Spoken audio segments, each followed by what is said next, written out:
우리 아버지 하나님, 하나님께서 찬양을 기뻐 받으시며 늘 우리의 삶이 찬양과 감사와 감격이 넘치며 하나님의 의와 이제 믿음으로 사는 자의 삶 속에서 주께 영광 돌리는 우리 신앙생활이 되게 하여 주옵소서. 이 시간도 주의 성령의 인도하심을 구하며 우리 주 예수의 이름으로 기도합나이다. 아멘. 한국의 대표적인 지성인으로 일컫던 문화부 장관까지 역임했던 이호령 교수라는 분이 있습니다. 얼마 전까지 그는 신실한 그리스도인이 되어서 글과 강연으로 기독교 신앙을 많이 변증하신 분입니다. 지금은 소촌에서 이제 세상을 떠났습니다마는 오래전에 어느 교회에서 초대를 받아서 이제 강의를 하게 됐습니다. 그 당시에는 그분이 예수를 믿지 않는다고 분명히 공언하면서 기독교를 공격하던 사람입니다. 그런데 그 교회에서 그분을 초청한 이유는 왜 예수를 믿지 않는가? 그 이유에 대해서 성도들에게 강연을 해달라는 것이었어요. 그 강연에서 그분은 이렇게 말했습니다. 자신은 미션스쿨 이화여대에서 오랫동안 강의를 하고 석자 교수로 있는데 그 산상수훈도 나름대로 다 알고 있다. 자, 우리가 산상수훈하면 예수님께서 너희는 이렇게 살라. 구약에 십계명이 있다면 신약에 와서 그 십계명을 상황에 잘 맞게 해석해 주신 것이 산상수훈이라 할 수 있겠어요.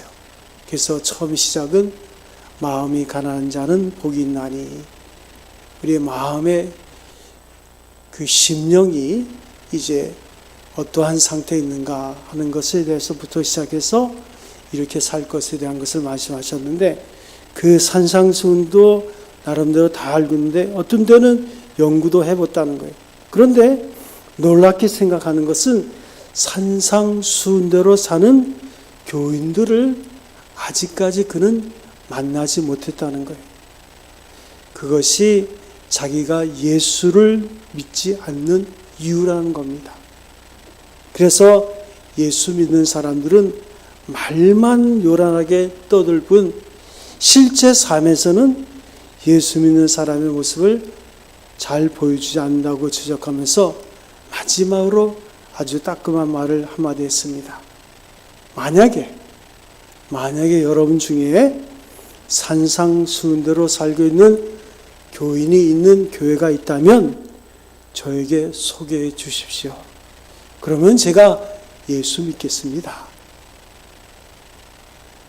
그러던 그분이 훗날 자신의 딸, 미국의 검사 생활을 오래 했던 그 딸이 이제 암으로 죽어가면서 복음을 전함으로 그 딸로 인해서 결국은 예수 믿게 되죠. 오늘날에도 세상 사람들이 동일하게 우리에게 말할 것입니다.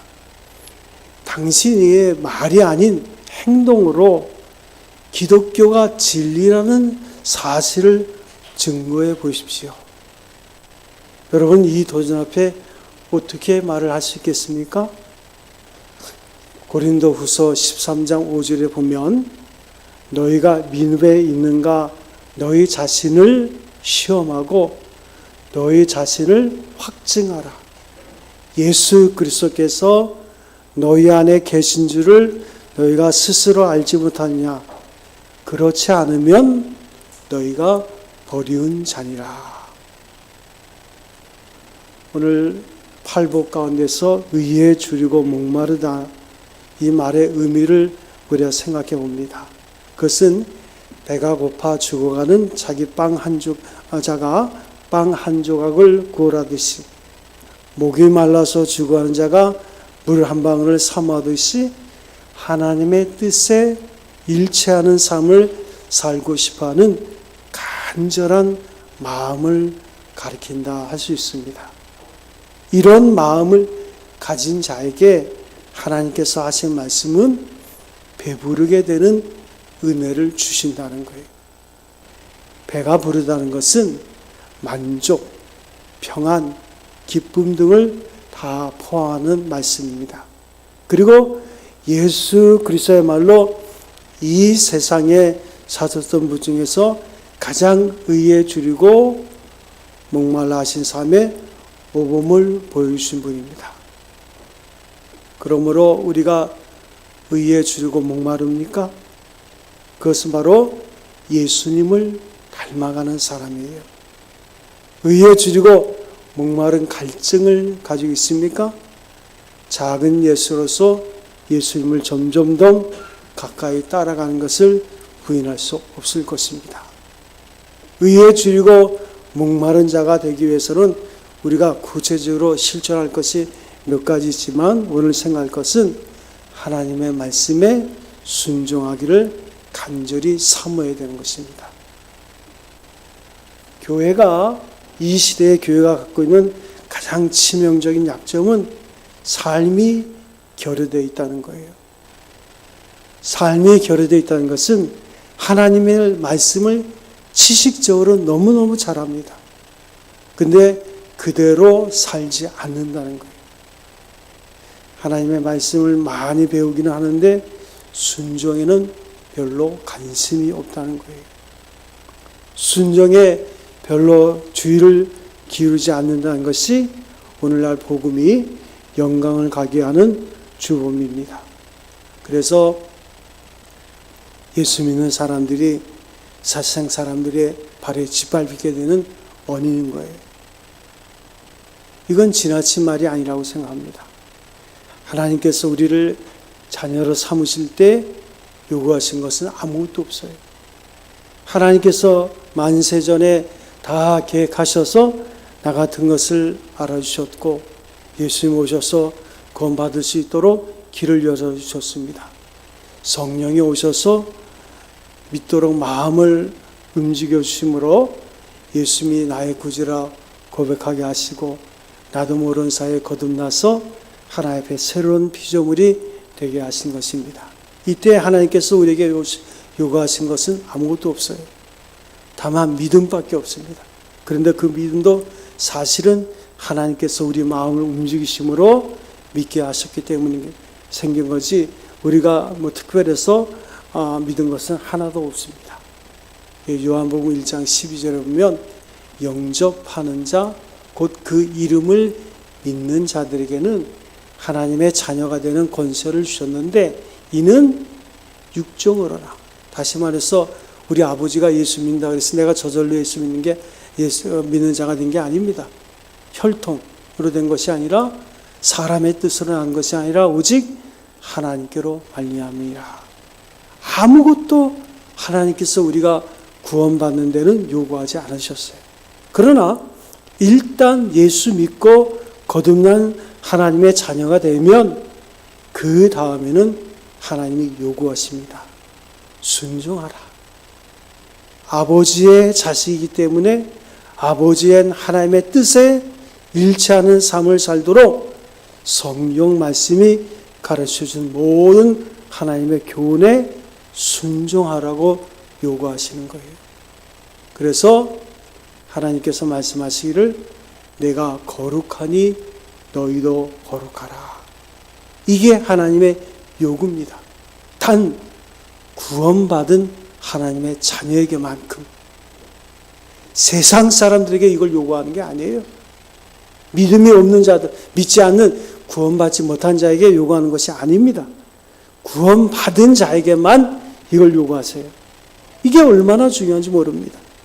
그래서 순종이나 삶을 가소평가하는 신앙생활을 하시는 분이 있다면 아직도 진리를 아는 데 이르지 못했거나 영적으로 미성숙하거나 또 한 가지 구원을 안 받을 수도 있었습니다.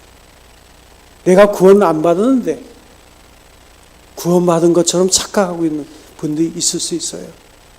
교회는 열심히 다니는데 구원과는 상관없는 분이 있을 수 있다는 거예요. 그러니까 내가 하나님 앞에 순종하기를 간절히 사모하면서 과연 하루하루를 살고 있습니까? 들은 것만큼 순종하려고 하고 있습니까? 배운 것만큼 살아보려고 몸부림치는 목마름의 갈증이 있습니까? 그렇다면 이건 정상이에요.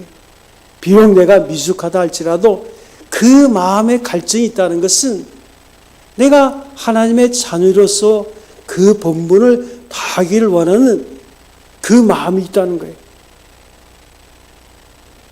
듣고 다 잊어버린다면 이건 심각한 문제입니다.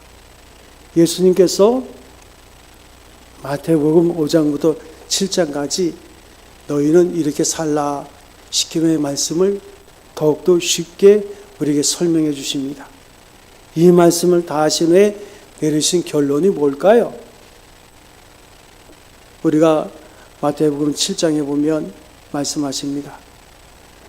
나의 이 말을 듣고 행치 않은 자는 말씀대로 사는 순종이 따라오지 아니하면 그 사람은 모래 위에 집을 지어놓은 사람과 같아서 나중에는 하나도 남는 것이 없다는 거예요. 그러나 24절을 보세요. 그러나 누구든지 나의 이 말을 듣고 행하는 자는 그 집을 반석 위에 지은 지혜로운 사람 같으니 이 사람이 산다는 거예요. 이 사람이 진짜 하나님의 자녀라는 거예요. 그래서 21절에 보면 나더러 주여 주여 하는 자마다 다 천국에 들어갈 것이 아니요 다만 하늘에 계신 내 아버지의 뜻대로 행하는 자라야 들어가리라. 핵심이 무엇입니까? 구원은 믿음으로 얻는 것입니다. 구원 얻는데 행함은 아무 소용이 없어요. 사람이 아무리 거룩하게 행한다 할지라도 하나님 앞에서는 그것이 결코 선이 될 수 없어요. 시커먼 검정이 아무리 자기가 신 것처럼 행동해도 여전히 검습니다. 그러므로 구원을 얻는 데는 믿음 외에 다른 조건이 없어요. 그러나 내가 그 믿음으로 구원 얻었습니까? 그렇다면 그 믿음은 꼭 행함이라는 열매를 맺게 돼 있다는 거예요. 이런 의미에서 야고보서 2장 11절은 이렇게 말씀합니다. 행함이 없는 믿음은 그 자체가 죽은 것이라. 아무리 구원받았다고 예수를 믿는다고 떠들어도 삶이 따라오지 않으면, 순종이 따라오지 않으면 그 믿음은 엉터리일 경우가 많다는 거예요. 엉터리 믿음이라면 그 믿음 가지고 구원받을 수 있겠습니까? 거짓말이에요. 자기가 자기에게 속고 있는 거예요. 그래서 이 믿음과 행함의 관계를 정확하게 알고 있어야 돼요. 에베소 2장 8절과 2장 8절과 10절에는 믿음과 행함의 관계가 이렇게 설명되고 있습니다. 너희가 그 은혜를 인해서 믿음으로 말미암아 구원을 얻었나니 이것이 너희에게서 난 것이 아니요 하나님의 선물이다. 행해서 난 것이 아니니 이는 누구든지 자랑치 못함이라. 오직 구원은 예수를 믿는 믿음으로 얻는다는 거예요. 이 믿음 자체도 또한 하나님의 선물이라는 것입니다. 그런데 그 뒤에 따라 나오는 말씀 중에요. 우리는 그의 만드신 바라. 하나님의 자녀가 된 것은 하나님의 손에 의해서 만들어진 새로운 피조물이 되었다는 뜻이 아니겠습니까? 그렇다면 왜 우리를 새로운 피조물로 만드셨겠어요? 그리스도 예수 안에서 선한 일을 위해서 지으심을 받았다 그랬어요. 선한 일을 행하기 위해서 새로운 피조물이 되었다는 거예요. 그러므로 믿음으로 구원 얻었습니까?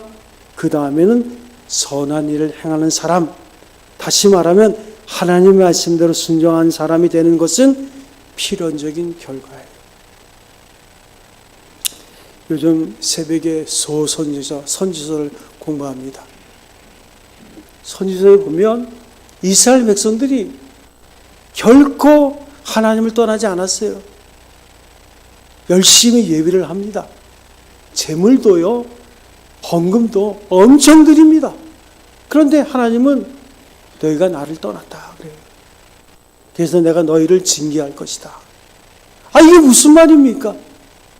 너희는 사랑하지 아니하고 의를 행하지 아니하고 공의를 베풀지 아니하고 내가 너희를 재판관을 시켜줬더니 뇌물을 받고 가난한 자를 업신여기고 내가 너에게 권력을 줬더니 너희가 상하궁에서 사치스럽게 잠이나 자고 가난한 자들의 것을 빼앗고 내가 그것을 견딜 수 없겠다. 그러니까 하나님께서 이스라엘 백성들을 부욕해 하신 목적이 있는 거예요. 그러니까 선지자들이 활동하던 시대에 보면 그때 당시에 이스라엘과 유대는 굉장히 부유한 국가였습니다. 그런데 하나님은 너희들이 드리는 재물, 그 타는 냄새 맡기도 싫다고, 너희들은 교회 마당발만 맡고 다니는 사람들이라고 그렇게 책망하십니다. 너희가 회개하지 않으면 내가 너희들을 쑥대밭으로 만들겠다. 이방인들의 칼을 들어서 너희의 성읍을 회파하고 너희의 자녀들을 내팽개치고 아주 심한 말을 합니다. 그 말을 하는 것은 경고예요. 그 경고를 받아들이지 않으면 진행이 되는 거예요. 의사들이 우리가 병이 들어서 병원에 가면 곧 그렇게 심각하지 않은 것 같은데 의사는 이걸로 죽을 수도 있습니다. 심지어는 수술할 때 보호자에게 각서도 쓰게 해요.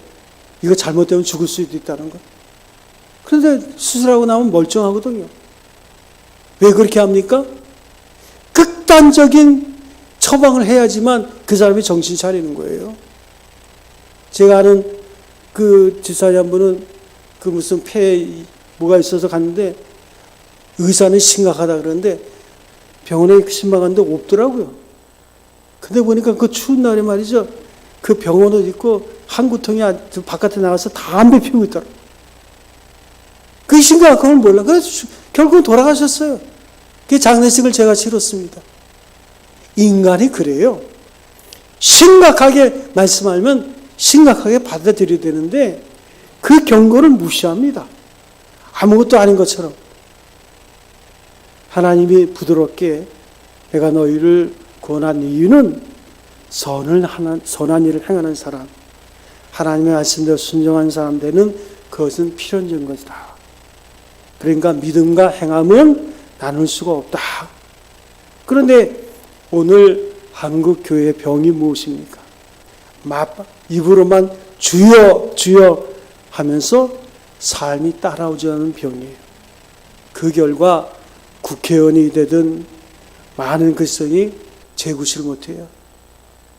심지어는 대통령이 돼도 도둑질하다가 감옥에 갔다 오는 거예요. 장관이 된 사람도 재구실을 못하는 거예요. 다 사람들에게 손가락질을 당하는 꼴이 된 거예요. 그 당시 예수님의 당시의 서기관과 바리새인들 보세요. 일주일에 2번 금식하는 사람입니다. 10의 1조를 정확하게 내는 사람들이에요. 그래서 그들은 기도할 때마다 하나님, 나는 10분의 1을 100원을 벌어도 10원을 냅니다 하면서 그들께도 나는 일주일에 2번 금식합니다. 이런 사람이 있어요? 그런데 예수님은 그 서기관과 바리새인들을 신랄하게 비판하고 책망하고 저주까지 하십니다. 그 이유는 한 가지예요. 그들은 말만 하고 행치 아니한다. 저들은 독사예요. 독사의 자식들이다. 우리가 모두가 아픈 마음을 가지고 이 말씀을 들어야 되는 거예요. 저도 그렇고 여러분도 그렇고 우리 교회도 그렇고 오늘 한국교회도 그렇고 우리 모두가 지금까지 듣고 배운 것만 실천해도 더 이상 성경 공부할 필요도 없어요. 설교 들을 필요도 없어요. 너무 많이 들었어. 귀가 사치스러워. 너무 많이 듣고 너무 많이 알고 있어요. 그것대로만 살면 더 이상 성경을 배울 필요가 없어요. 신앙생활 몇 년 하셨습니까? 10년? 어린아이죠. 20년? 30년? 40년? 50년? 아니 그렇게 오랫동안 10년이면 강산도 변화되는데 주님께서 승천하시면서 너희는 가서 모든 족속으로 제자를 삼으라 말씀하시면서 이렇게 못 박았습니다. 내가 너희에게 분부한 모든 것을 가르쳐 지키게 하라. 행함을 강조하시는 거예요. 그래서 어거스틴이 이런 말을 했습니다. 예수를 믿기 전에 성령을 우리 마음에 모시기 전에는 우리는 죄짓지 아니할 수 없다. 다시 말하면 순종할 수가 없는 자들이었다. 그러나 이제는 우리가 성령을 모시고 살기 때문에 죄 지을 수 없는 자가 되었다 그랬어요. 다시 말하면 순종하는 자가 되었다는 거예요. 우리 안에 성령이 거하심으로 이제는 어떻게 하면 하나님을 기쁘시게 할까? 하나님은 우리의 완전함을 원하는 것이 아닙니다. 좀 미숙해도 그런 간절한 마음을 가지고 어떻게 하든지 하나님을 기쁘시게 하는 것이 무엇일까? 어떻게 하면 하나님의 뜻에 일치하는 삶을 살고 우리 하나님을 영화롭게 할 수 있을까? 그런 목마름의 갈증, 그것을 우리에게 원하시는 거예요. 완전한 자는 없어요. 성령이 우리 안에 충만할 때 우리는 이런 갈증을 일으키는 거예요. 그래서 성령에 속한 사람은 하나님을 기쁘시게 하지만 성령을 모시지 않고 육에 속한 사람은 절대로 하나님을 기쁘게 할 수가 없는 거예요. 말 한마디를 해도 이게 저 사람들에게 덕이 될까? 기쁨이 될까? 이제는 생각조차도 나만 아는 생각이지만 과연 하나님 기뻐하는 생각일까? 그러니까 스스로 자신을 돌아보는 거예요. 여러분, 신앙생활을 하면서 왜 기쁨이 없다고 생각하십니까? 순종이 따라가지 않아서 그런 거예요. 왜 우리가 성령 충만하지 못합니까? 요즘처럼 훌륭한 목사님들이 얼마나 많은 설교를 밤낮으로 하고 있어요. 얼마나 언제든지 들을 수 있잖아요.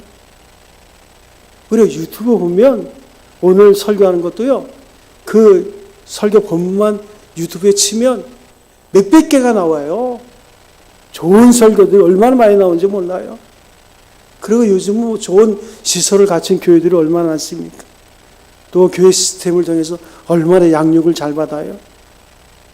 우리가 성령 충만하지 못하면 능력 있는 삶을 살지 못하는데 그 배후의 원인을 들어가보면 결국은 말씀이 부족한 것이 아니라 순종하는 삶이 따라오지 않기 때문에 간절한 마음으로 순종하고자 하는 자세가 갖춰지지 있지 않아요. 뭔가 내 자신을 좀 더 신실하게 하나님의 사람답게 좀 더 영향력을 줘야 되지 않겠어요? 그러니까 이렇게 대강 목마름의 갈등도 없이 살고자 하는 자에게 하나님께서 풍성한 은혜를 주어봤자 그것을 누릴 수도 없는 거예요. 그릇이 안 돼 있는데 뭐 그냥 종재기만한 그릇을 가지고 하나님께서 부어줬자 넘쳐서 다 누리지도 못해. 그러니까 순종하지 않는데 가슴은 괜히 뜨거워가지고 뭐 혼자 들떠가지고 이건 성령의 감동이 아닙니다. 그런 얘기 있잖아요. 어떤 농촌에 그 농촌 교회가 하나 있는데 그 농촌 교회 옆에 어떤 분이 호박밭을 하는데 그분은 안 믿어요. 근데 자꾸만 호박이 익을 때가 되면 없어지는 거야. 아니 이게 도대체 누가 호박을 따갈까? 근데 알고 봤더니 새벽기도 나오고 끝나고 가는 분들이 하나씩 다 따가는 거예요. 아니 새벽기도 가서 은혜 받고 나와서 호박밭에 들어가서 남의 호박은 왜 따가요? 그러니까 그 호박 주인이 그랬대잖아요. 새벽기도나 다니지나 말지. 새벽에 다니니까 아무도 없잖아. 그러니까 호박 따가지고 가는 거야. 그렇게 하면 새벽 기도에 가서 받은 은혜는 다 헛거예요. 다 쓸데없는 거예요. 우리가 하나님의 말씀에 순종하지 않은 간절함을 가지고 있다 해도 완전하게 순종할 수는 없어요. 그러나 사슴이 시냇물을 사모하듯이 주님의 뜻에 일치하는 삶을 살고자 하는 그런 간절함, 그런 안타까운 마음을 가지고 살면 하나님께서 우리를 배우게 하시는 은혜를 풍성케 해주신 것은 분명합니다. 예수님을 보세요.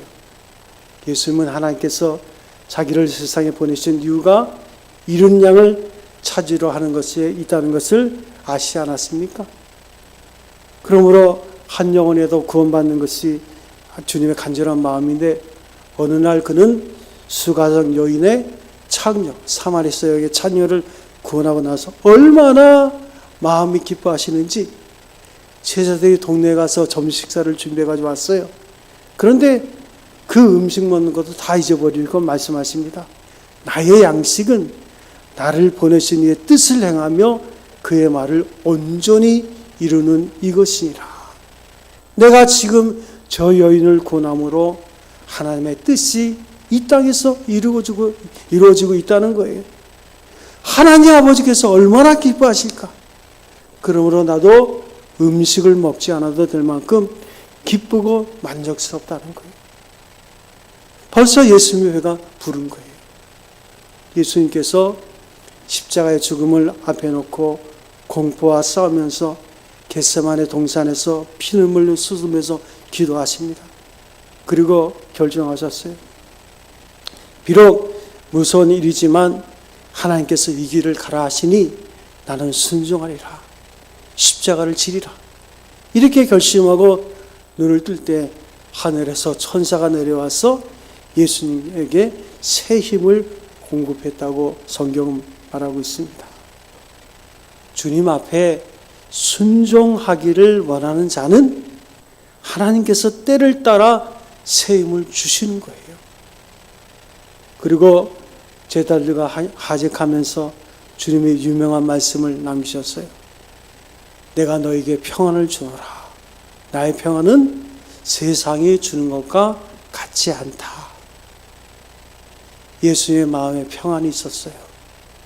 하나님의 뜻에 일치하는 삶을 살기로 결단하고 순종하고 계셨기 때문에 하나님의 마음에 평안을 주셨기 때문입니다. 아무도 움직일 수 없고 아무도 흔들 수 없는 평안, 그 마음에 주신 거예요. 여러분 평안하십니까? 주님의 평안이 여러분 속에 있어요? 내 평안을 너에게 주노라. 때를 따라 삶의 보람을 느끼게 하시니 배부른 거예요.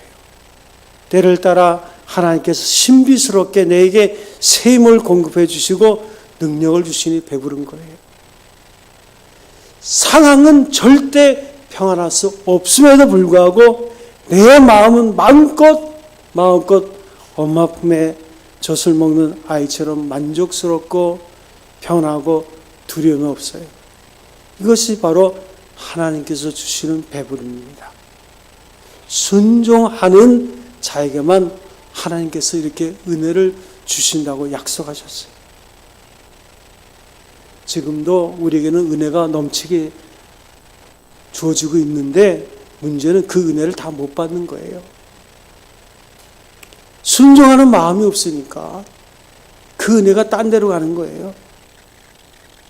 사랑하는 성도 여러분, 우리 모두 이런 은혜를 받으면서 세상을 설 수 있기를 바랍니다.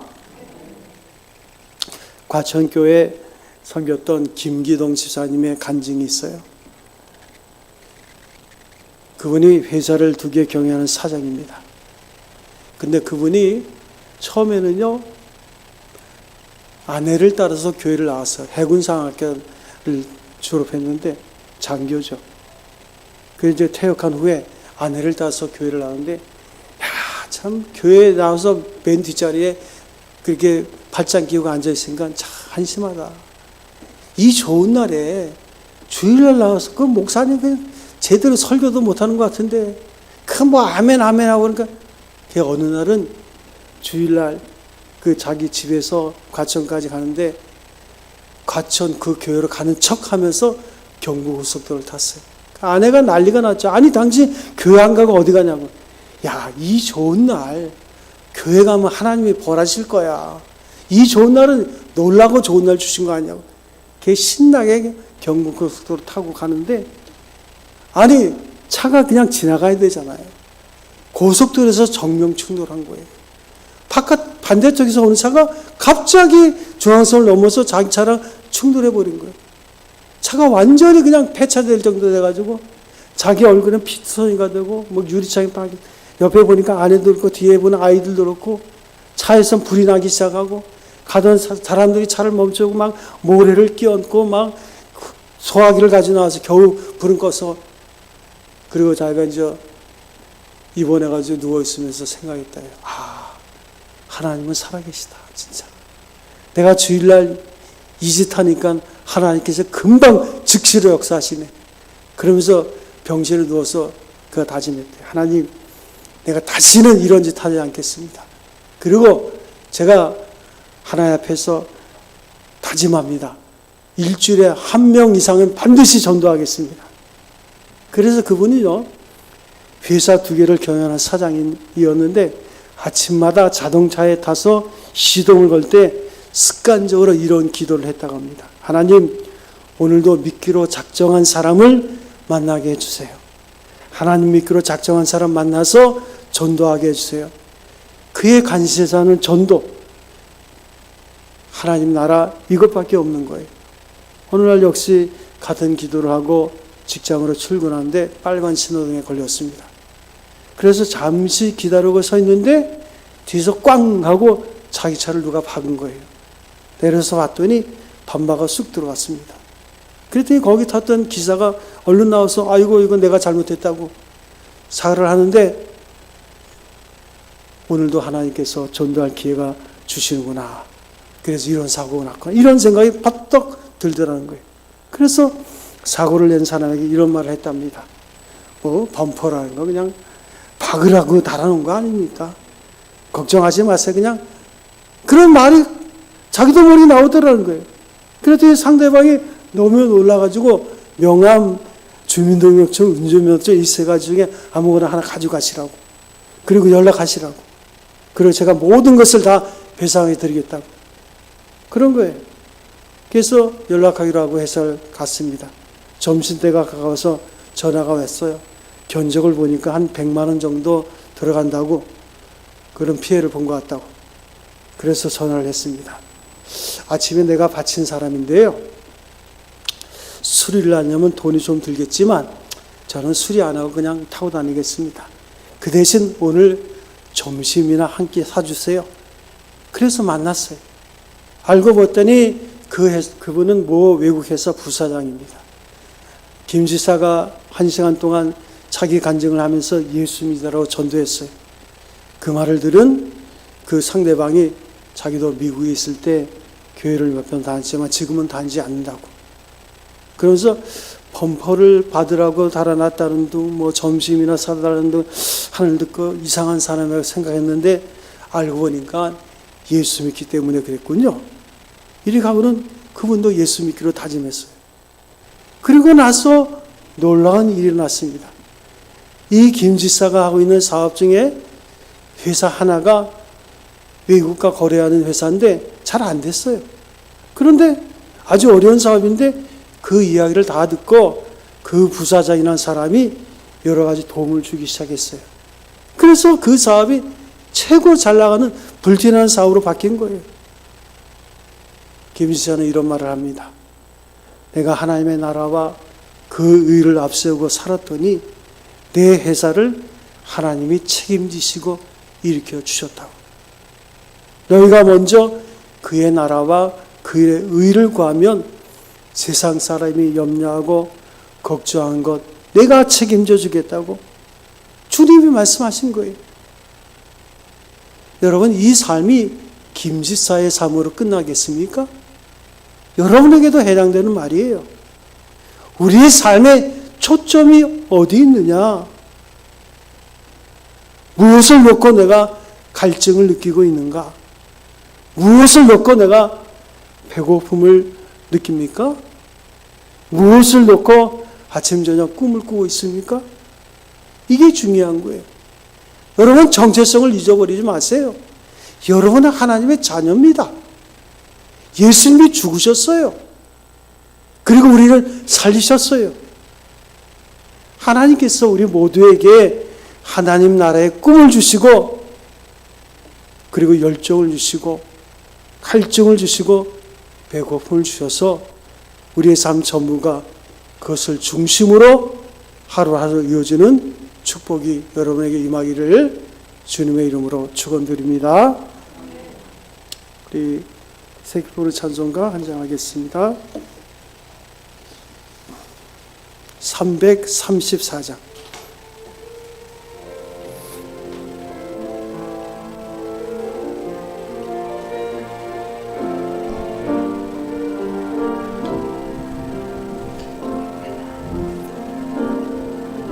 마음이 상한 자를 고치시는 주님, 하늘의 아버지 날 주관하소서.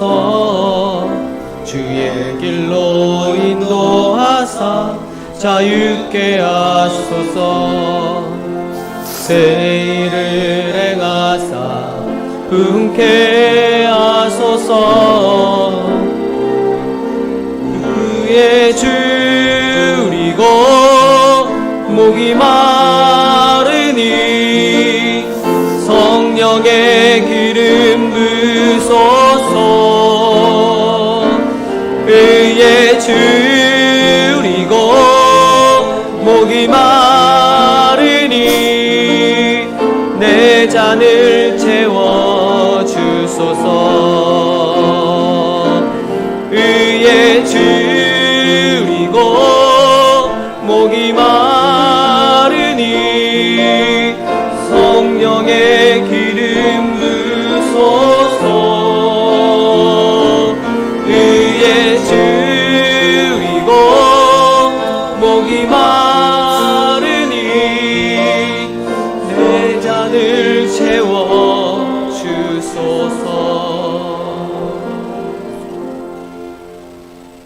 우리 아버지 하나님, 오늘 새삼스럽게 우리 자신을 돌아보기를 원합니다. 우리는 이 땅에 나그네와 같은 인생을 살지만 하나님의 자녀된 신분을 가지고 삽니다.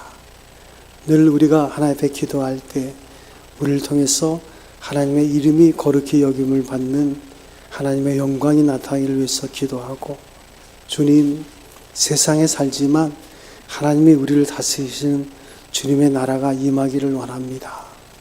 또한 아버지, 하나님의 뜻이 하늘에서 이루어진 것처럼 이 땅에서 이루어지기를 원합니다.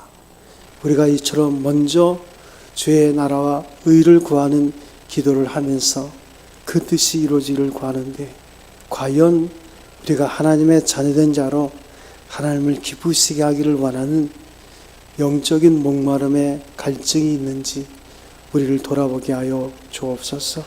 하나님께서는 우리를 사랑하시고 우리의 삶을 풍성케 하시고 우리를 통해서 세상의 소금과 빛의 사명을 감당하기를 원하지만, 하나님 아버지, 우리가 순종치 못하고 준비되지 못한, 그리고 여전히 육신을 쫓아 사는 정욕적인 삶이 앞세워져서 우리의 영혼을 부끄럽게 하는 인생을 살 때가 많이 있습니다. 하나님, 우리를 불쌍히 여겨 주시옵소서. 우리의 연약함을 위해서 집중해서 기도하게 하여 주시옵시고, 혹은 육신의 질병 가운데 있다 할지라도 하나님께서 우리를 치료하시는 놀라운 능력을 경험하게 하여 주시옵시고, 마음이 상한 자들을 하나님께서 만져주셔서 하나님의 손길을 느끼게 하여 주시옵시고, 하나님이 얼마나 우리를 사랑하시고 우리를 통해서 하나님의 영광을 나타내시길 원하시는지 그 마음의 진정한 고백이 우리의 삶 속에 있기를 원합니다. 주께서 우리를 사랑하신 줄로 믿습니다. 우리가 또한 주님을 사랑합니다. 주님의 은혜와 그 사랑 감사하고